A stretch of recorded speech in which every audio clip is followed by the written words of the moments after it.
От родителей очень часто можно слышать жалобы на то, что ребенок скрипит зубами днем или в ночное время, при этом жалуются на зубную боль. Причем звуки иногда бывают, действительно, душераздирающие. И родители попросту не могут не переживать, услышав из детской комнаты жуткий скрежет. Амперсанд НБСП, самым распространенным, и при этом, ошибочным мнением, считается то, что малыш скрипит зубами из-за поражения организма гельминтами. Но в большинстве случаев, столь популярная у наших бабушек теория, не находит подтверждения. Скрип зубами врачи называют бруксизм, и причины, вызывающие это явление, достаточно разнообразны. Очень часто бруксизм развивается у ребенка в 2-3 года, а затем полностью исчезает до окончания дошкольного периода. Но случается, что зубами скрипят школьники, подростки и даже взрослые люди. Правда, выйдя из детского возраста, люди издают подобные звуки лишь в ночное время, то есть,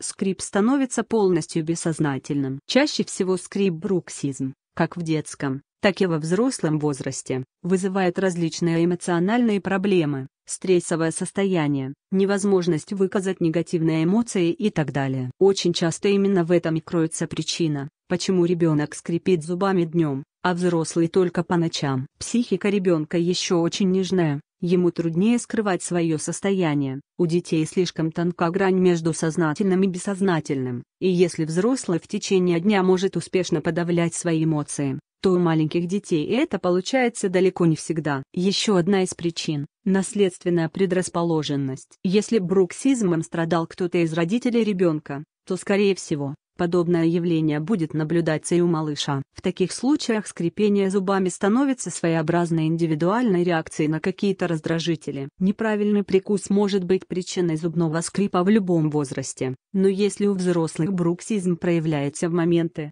когда челюсть расслабляется, то дети зубным скрипом борются с излишним мышечным напряжением, которое вызывается неправильным положением зубов во рту. Они будто бы пытаются притереть свои зубки друг к другу, и подобное амперсанд лако.с притирка амперсанд ракво может происходить как в дневное время, так и во время ночного сна. Если у ребенка наблюдается бруксизм, то в первую очередь стоит обратиться к стоматологу. Врач поможет выявить патологию зубочелюстной системы, а в случае необходимости, порекомендует до решения проблемы использовать специальные накладки, которые уберегут зубы малыша от истирания. Амперсанд НБСП.с как мы видим, причин, почему человек ночью скрипит зубами, а ребенок в дневное время достаточно много. Но существует также и специфический амперсанд лако.с детский амперсанд ракво, причины бруксизма. К ним относится прорезывание зубов.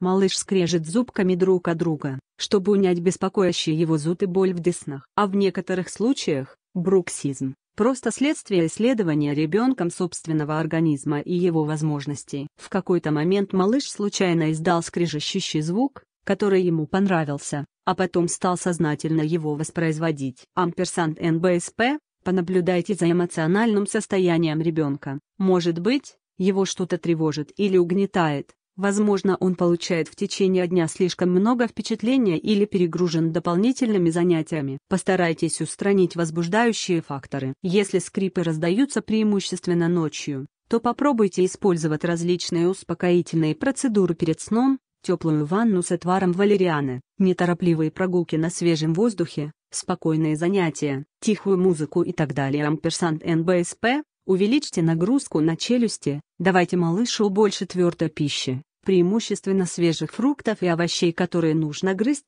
Амперсанд НБСП, если проблема в прорезывании зубов, то можно делать малышу массаж десен, пользоваться специальным гелем, снимающим зуд и болезненные ощущения, давать ребенку резиновый прорезыватель. Если же малышу просто нравится издавать скрежещущие звуки, постарайтесь отвлекать его внимание. А если ребенок достаточно большой, то следует объяснять, почему нельзя развлекаться подобным образом. В большинстве случаев детский бруксизм проходит со временем, однако лучше всего выяснить причины скрипа и помочь малышу справиться с привычкой, разрушающей его зубы. Амперсанд НБСП,